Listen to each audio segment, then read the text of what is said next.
Matchs amicaux. Olivier Giroud ne sera pas de la partie mardi, à Cologne, face à l'Allemagne, 20h45. L'attaquant de l'équipe de France est forfait pour la rencontre en raison d'une lésion musculaire à l'adducteur droit contractée vendredi soir contre le Pays de Galles. Didier Deschamps ne pourra pas compter sur l'intégralité de son effectif pour défier l'Allemagne. Mardi, à Cologne, le sélectionneur des Bleus devra composer sans Olivier Giroud. L'attaquant de l'équipe de France a été contraint de déclarer forfait après s'être blessé face au Pays de Galles vendredi soir, 2-0. Il souffre d'une lésion musculaire au niveau de l'adducteur droit.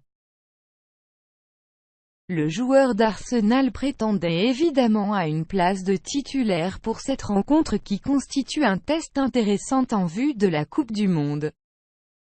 Le duo qu'il forme avec Antoine Griezmann a d'ailleurs une nouvelle fois prouvé son efficacité face aux hommes de Chris Coleman. Après une réalisation de son partenaire offensif en première période, le Gunner avait réussi à doubler la mise d'une frappe un brin chanceuse à un quart d'heure du terme de la rencontre. Sa 29e réalisation avec le maillot des Bleus. Avant d'être remplacé quelques instants plus tard par Alexandre Lacazette. Quelle attaque face à l'Allemagne?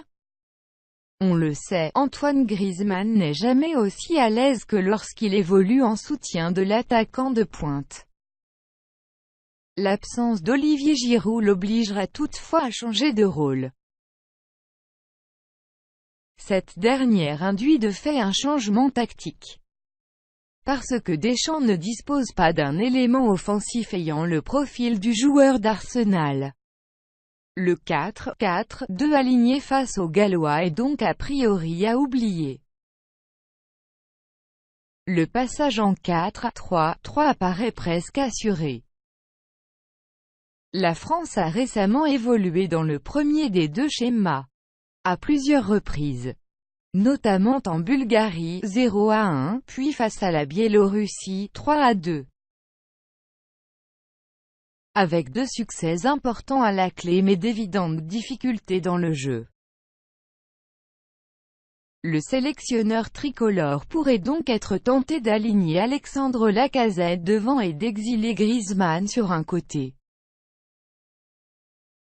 Mais c'est peu dire que l'ancien Lyonnais n'a pas brillé ces derniers temps avec le maillot bleu. Le joueur de l'Atlético pourrait donc bien évoluer en pointe mardi soir. Kingsley Coman et Kylian Mbappé sont en mesure de jouer sur les côtés et ont les faveurs de Dédé. Mais Anthony Martial ou Florian Thauvin peuvent aussi occuper ces 2 postes. Seul Nabil Fekir semble un peu exclu de l'équation.